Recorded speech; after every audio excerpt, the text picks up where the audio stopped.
Je t'ai choisi. Voilà notre thème de ce jour. Je t'ai choisi.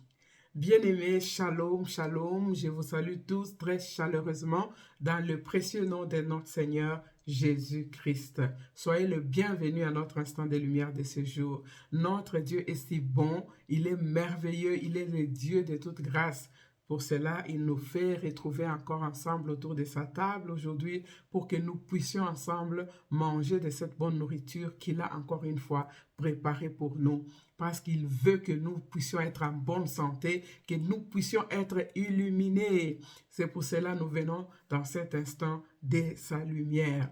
Il est bon. Comme je disais, il mérite toute la gloire et nous la rendons. Nous lui rendons toute gloire, toute grâce pour cet instant qu'il nous accorde. Car ce n'est pas facile, ce n'est pas toujours évident, mais lui, quand il le veut, il nous amène à sa table.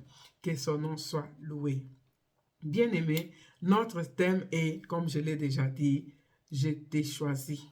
Ce n'est pas je t'ai choisi, hein? Ou bien je te choisirai. L'Éternel nous parle, il dit, je t'ai choisi maintenant, fraîchement. De la même manière que Jésus nous dit, l'homme ne vivra pas que du pain seulement, mais de toute parole qui sort de la bouche de Dieu, qui sort maintenant là, tout de suite, qui sort fraîchement. C'est ainsi qu'il te dit, il me dit, je t'ai choisi. C'est frais. Il ne le parle pas au passé ni au futur. Il le dit, je t'ai choisi.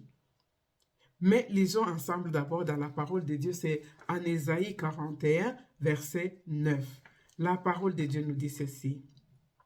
Toi que j'ai pris aux extrémités de la terre et que j'ai appelé d'une contrée lointaine, à qui j'ai dit, tu es mon serviteur, je t'ai choisi et ne te rejette point. C'est ce que l'Éternel dit.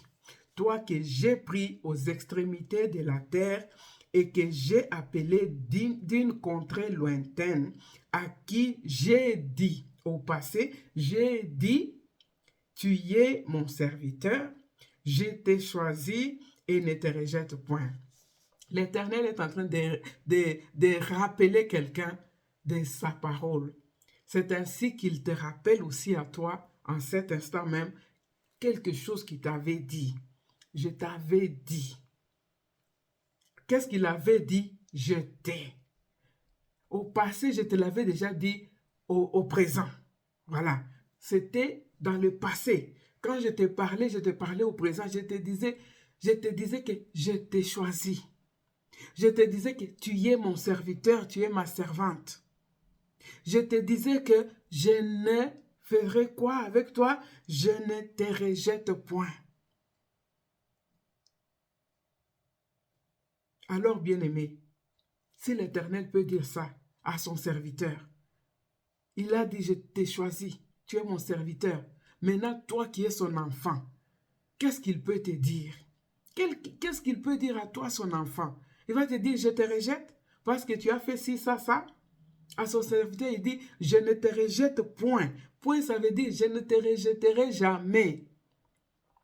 Je ne te rejetterai jamais. Pourquoi? Parce que c'est moi qui t'ai choisi. Je t'ai choisi. Quand je t'ai choisi, je te connais. Parce que c'est moi qui t'ai créé, c'est moi qui t'ai formé. Je connais tes qualités, je connais tes défauts. Je connais tes faiblesses, je connais tes forces. Je t'ai choisi. Et je ne te rejetterai point. Je ne te rejetterai jamais. Je ne te rejette point. C'est ce qu'il te dit, bien-aimé. Parce qu'il a dit ça à son serviteur. Mais toi qui es son enfant, n'est-ce pas, la parole nous dit qu'à tous ceux qui l'ont reçu, ça c'est en Jean, hein, l'évangile de Jean chapitre 1 verset 12, mais à tous ceux qui l'ont reçu, à ceux qui croient en son nom, elle a donné le pouvoir de devenir qui? Enfants de Dieu. Ceux qui sont nés, pas du sang, ni de la volonté de la chair, ni de la volonté d'un homme, mais de Dieu. Si tu as accepté Jésus dans ton cœur, si tu as cru en lui, tu l'as accepté comme Seigneur et Sauveur, tu es l'enfant de Dieu. Tu es son enfant. Et rien ne peut te retirer de ta position. Et ton esprit les confirment. Le Saint-Esprit et ton esprit te les confirment tous les deux ensemble. Et tu sais que tu es un enfant de Dieu. Même si la parole rajoute encore en Romains 8, 14, il nous dit, ceux-là qui sont conduits par l'Esprit sont fils de Dieu. Ça veut dire seulement ils sont des matures, des hommes, des femmes matures, des majeurs spirituellement. Quand tu commences à te laisser conduire par le Saint-Esprit, tu n'es plus un enfant. Un enfant, c'est à la naissance, à la nouvelle naissance, par la volonté de Dieu, par Dieu lui-même. Tu es né de nouveau, tu es un enfant, son enfant. Et maintenant, peut-être tu as grandi, tu es majeur, tu es mature, tu es fils et fille. Tu te retrouves en dehors de la volonté de Dieu. Tu te retrouves en dehors de la vie que tu devrais vivre, de la manière que tu devrais vivre. Tu vois, toi-même, tu sais que ça ne va pas. J'ai fait des bêtises, j'ai fait des péchés, j'ai fait des choses qui ne plaisent pas à Dieu, qui ne sont pas vraiment dignes d'un fils ou bien d'une fille majeure de mon papa. Et maintenant, tu commences à te retirer, tu commences à aller loin. Soit tu as quitté, hein, tu es enfant ou tu es fils, mais tu as quitté maintenant ta place. Tu es parti loin. Comme la parabole du fils prodigue que le Seigneur Jésus donne à ceux-là, cette foule qui était avec lui. Tu connais cette parabole. Sinon, tu peux la lire dans l'évangile de Luc. Luc 15, à partir du verset 11 à 34.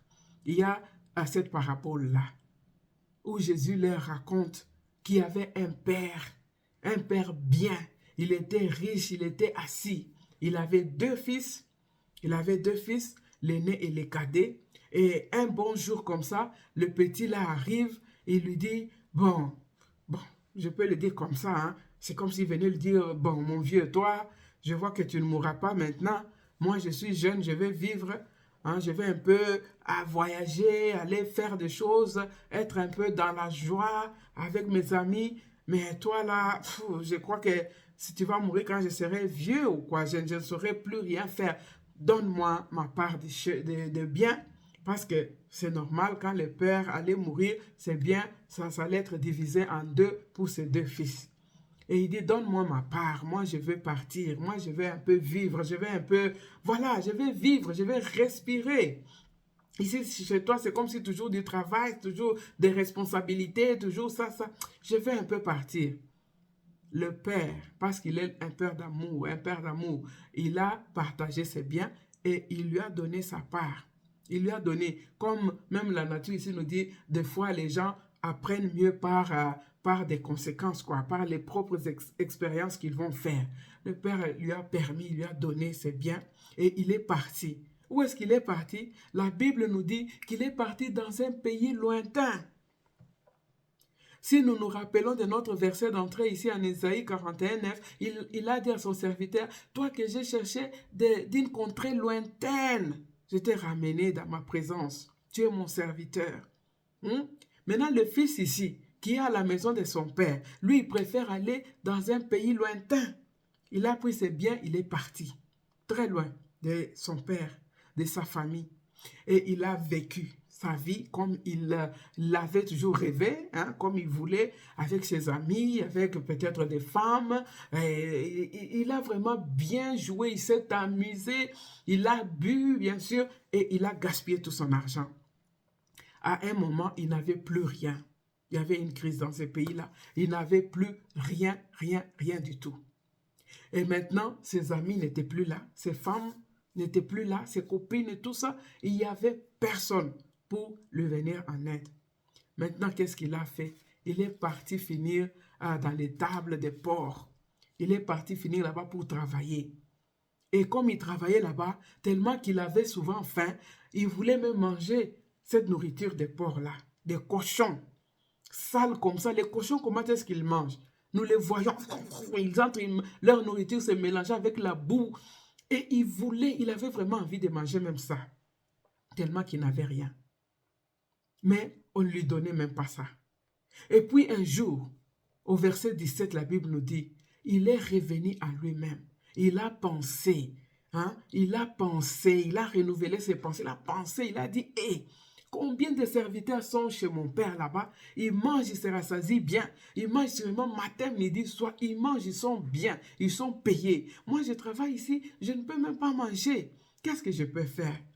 Je retournerai auprès de mon père. Je vais lui dire, pardonne-moi, Père. Je péchais contre le ciel et contre toi. Je ne suis plus digne d'être appelé ton fils. Prends-moi comme un de tes serviteurs. En revenant, le père, sûrement qu'il l'attendait, il sortait toujours, il regardait loin, est-ce qu'il ne vient pas, où est-ce qu'il est? Comme si ça montre qu'il l'attendait toujours. Et le père l'aperçut de loin, c'est ce que la Bible nous dit. Alors il a couru sûrement dans sa direction. C'est qu'un père dans cette culture-là, normalement, ne devait pas faire. Mais notre Père, parce qu'il est le Père d'amour, ce Père-là représente notre Papa d'amour, le Dieu Tout-Puissant. Voilà, il court dans sa direction, il l'embrasse, il le couvre de baisers ci et là. Et le fils lui dit, Père, j'ai péché, pardonne-moi, je ne suis plus digne, ne me traite plus comme ton fils. Je veux seulement être comme un de tes serviteurs ici, de tes travailleurs. Le Père n'a pas écouté tout ça. Amené les habits, et ils lui ont donné les habits, les chaussures et tout ça. Il lui a même donné sa bague. Il l'a restauré, bien-aimé. Il lui a remis sa bague, l'autorité. Et donc, il est revenu à sa place encore une fois. Le Père l'attendait. C'est comme ça qu'il t'attend aussi. Nous pouvons lire en Job. Job 22, 23, la parole nous dit, « Tu seras restauré si tu reviens au Tout-Puissant, si tu éloignes l'injustice de ta tente. » Si tu reviens à l'Éternel, tu reviens au Dieu Tout-Puissant, tu seras restauré. Ce fils prodigue a été restauré parce qu'il est revenu. C'est ça ce que la parole nous dit en 1 Jean 1, 9. Moi, je suis toujours très contente que ce verset-là est dans la Bible. Il est toujours là. 1 Jean 1, 9, il nous dit, si nous confessons nos péchés, il est juste, il est fidèle pour nous pardonner et nous laver, nous purifier de toute iniquité. Tu dois seulement revenir, bien-aimé. Reviens, parce que lui, il te dit que je t'ai choisi. Il t'a choisi, il t'a déjà choisi. Rien ne va changer cela. Rien ne peut changer son amour pour toi. Rien ne peut faire que tu n'es plus son enfant ni son fils bien-aimé. N'importe quoi que tu aies fait, ne te dis pas que ça c'est trop. C'est l'ennemi qui va te souffler de telles pensées. Toi, tu crois que Dieu, il peut encore te recevoir. Toi, tu crois que Dieu est ton papa, même s'il est ton papa, il va encore t'écouter. Il va encore avoir cette communion avec toi. Toi, là, toi, tu es à moi, tu m'appartiens. C'est le diable qui va te dire ça. Renouvelle tes pensées comme le fils prodigue. Dis-toi en toi-même, mon Père à moi, il est amour. C'est lui qui me rappelle. Il me dit que je t'avais dit, que je t'ai choisi et je ne te rejette jamais. Je ne te rejette point. Mon Père ne va pas me rejeter. Mon Père est fidèle. Mon Père est juste. Il est fidèle à sa parole qu'il m'a dite là, qu'il ne va pas me rejeter.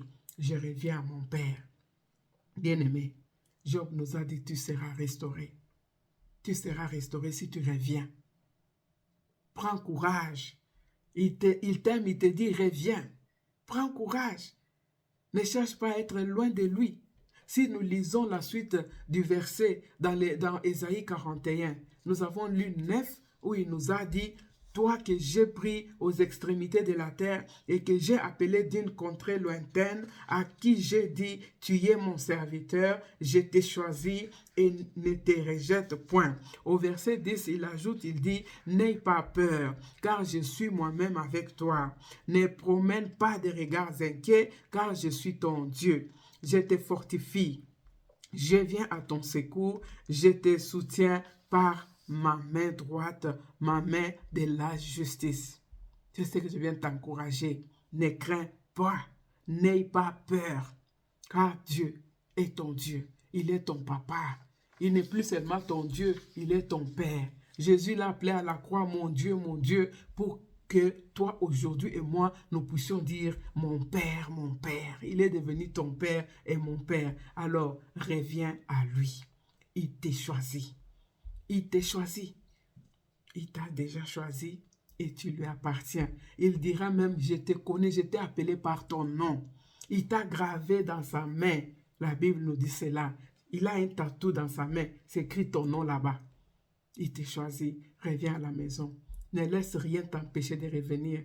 Le fils prodigue qui avait vraiment fait du mal, comme nous l'avons parlé, il est revenu et son père l'a réussi. À combien plus forte raison, toi, l'enfant du Dieu qui est amour, qui n'a pas l'amour, il est l'amour, c'est sa nature. Reviens, reviens à la maison. Il t'a choisi. Alléluia. Merci, Papa, pour ta parole merveilleuse que tu nous as donnée aujourd'hui, que tu nous as envoyée pour nous rappeler ce que tu nous avais dit autrefois, Seigneur. Tu nous avais dit que nous t'appartenons, tu nous connais pas, chacun par son nom, et tu nous as appelés. Seigneur, nous sommes tes enfants, ta fille, ton fils. Seigneur, regarde-les, il suit ces messages. Laisse que cette parole puisse tomber dans une terre vraiment fertile et que cette parole puisse produire le fruit que toi tu attends, Seigneur. Qu'il y ait repentance et que ton enfant, ton fils, ta fille reviennent à toi. Et je sais que tu es là, tu l'attends avec les bras ouverts comme ce père de cette parabole du fils prodigue. Seigneur, je te dis merci pour ce que tu fais, pour cette parole qui produit les fruits qui nous aident à revenir. Je te célèbre, je t'élève, je te bénis, mon Père. Reçois toute la gloire et la louange. Merci pour ton amour envers nous. Merci de ce que tu nous as choisis pour être tes enfants. Et avec toutes nos faiblesses, nos défauts, tu nous aimes et tu nous récupères chaque fois. Papa, merci pour cette grâce, cet amour. Dans le nom puissant de Jésus, notre Seigneur et Sauveur. Et nous disons tous ensemble, Amen. Amen. Amen, mes bien-aimés, soyez bénis. Merci pour votre fidélité et merci d'aimer, de partager la vidéo avec quelqu'un. Que le Seigneur vous bénisse et par sa grâce, nous nous verrons encore très bientôt dans notre numéro de Instant des Lumières. Votre humble servante, l'Éternel, Isabelle Ntumba. Bye bye.